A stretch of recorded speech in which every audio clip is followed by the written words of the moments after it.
يا أيها الذين آمنوا إن جاءكم فاسق بنبأ فتبينوا. It is my pleasure to be in the company of Dr. John Andrew Morrow, the author of The Covenants of the Prophet Muhammad with the Christians of the World.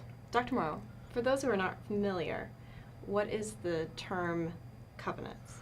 Well, as for your question, a covenant is a contract, an agreement, an undertaking, a commitment, a guarantee, a pledge, or a promise. In the context of Islam, the term covenant can also be translated as a treaty, a charter of rights and freedoms, or even a constitution. How many covenants did Muhammad grant, and to whom?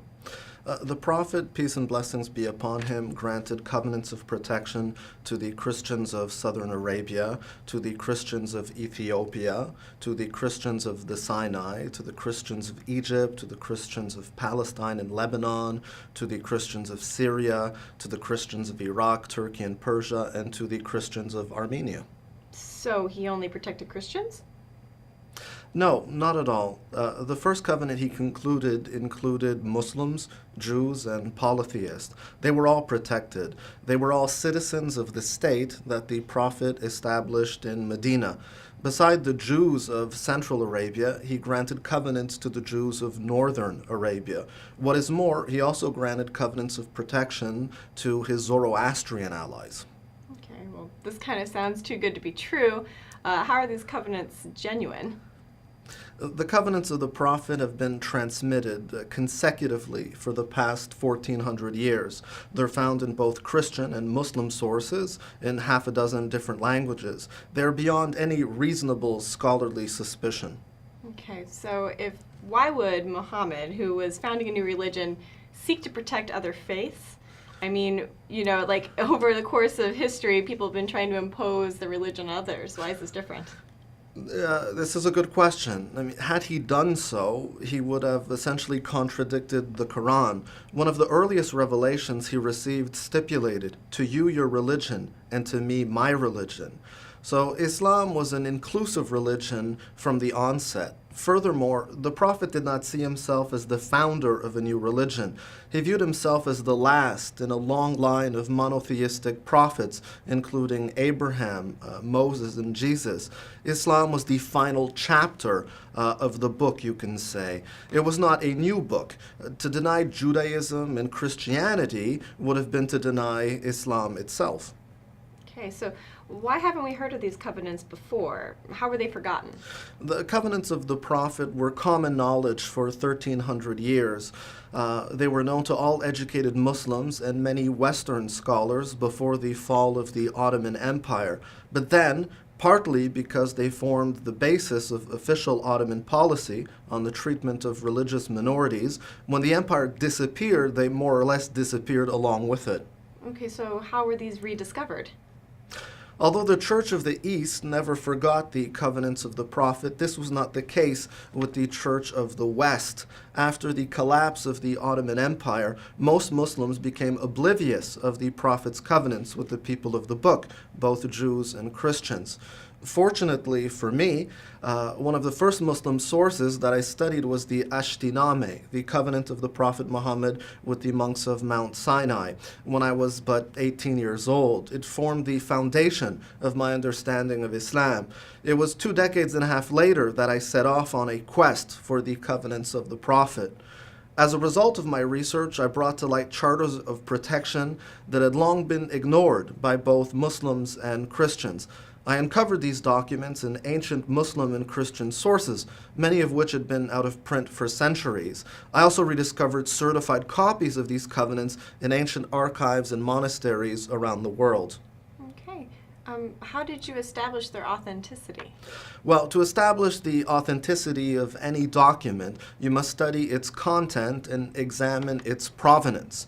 Although the covenants were generally forgotten for the past century, they were duly documented from the time of the Prophet until the early 20th century. My work as an academic and scholar of Islam was to track back their chains of transmission, to locate every single reference that I could find, to see what scholars of the past had said about these documents. Although some scholars were suspicious, the overwhelming majority of specialists on the subject had long come to the consensus that the covenants of the Prophet were indeed authentic. In fact, this has been the position of the caliphs and sultans of Islam for the past 1,300 years. Okay. Well, why are the covenants of the Prophet so important? The covenants of the Prophet are important because they represent the command of God. They express the will of God as conveyed by means of his Prophet. They are what we call a game changer. Until now, we've been presented with two options: secularism or religious fundamentalism. Modern Western democracies grant a great deal of rights and freedoms. However, these are rooted in secularism, agnosticism, atheism, liberalism, or religious relativism. As for religious fundamentalism, it does nothing but deprive people of the most basic human and civil rights. The covenants of the Prophet, however, provide us with all the positive aspects of Western democracy under divine decree, under the sovereignty of God. In secularism, it is man who is supreme. Under the covenants of the Prophet, it is God. It is God who is the lawmaker. It is God who is granting these rights and freedoms. We can therefore have the benefits of modern Western civilization without rejecting religion. On the contrary, we can reaffirm religion. Is it your contention that these covenants apply not only to religious minorities living under Muslim rule, but are of universal application outside of that context? Absolutely. The Prophet didn't limit himself to protecting the non-Muslims who lived under his rule. He also committed himself and his followers to defend his Jewish, Christian, Zoroastrian allies wherever they were found. Were the covenants of the Prophet ever put into application? Most certainly, by the Prophet himself and by his four first successors. Although there were some exceptions over the course of the past 1,000 years, most Muslim dynasties protected religious minorities in accordance with the teachings of the Prophet. Do they remain binding today? Beyond a shadow of a doubt. The Prophet never said that the covenants would come to an end with the fall of the Ottoman Empire a century ago. On the contrary, he said that they were binding until the coming of the hour, until the end of ages, until the day of judgment. This is why we are calling people back to the covenants, Muslims and non-Muslims, as a means of building a bridge of understanding, care, compassion, solidarity, peace, justice, and coexistence. Is the virtual disappearance of the covenants of the Prophet related to the growth of terrorism? Although there are many factors that contribute to the rise of radicalization, extremism, fundamentalism, and terrorism, the disappearance of the covenants of the Prophet from Muslim collective consciousness is not just a contributing factor, it is a causal factor. The covenants of the Prophet represent a blueprint for governments. They represent a faith-based declaration of human rights. They represent universal charters of rights and freedoms that govern relations between Muslims and non-Muslims in both nations where Muslims are a majority and where Muslims are a minority. If Muslims only followed the teachings of the Prophet Muhammad and respected the covenants, we would not be in the position we are in today.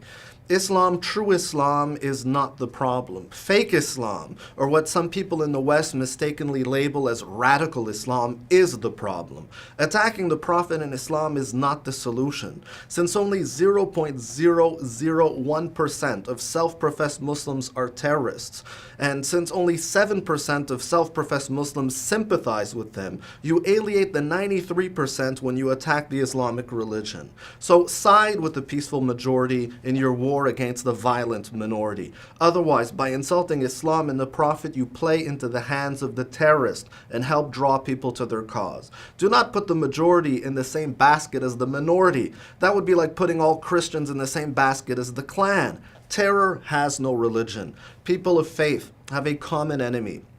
Jews, Christians, and Muslims must join forces to fight the forces of hatred.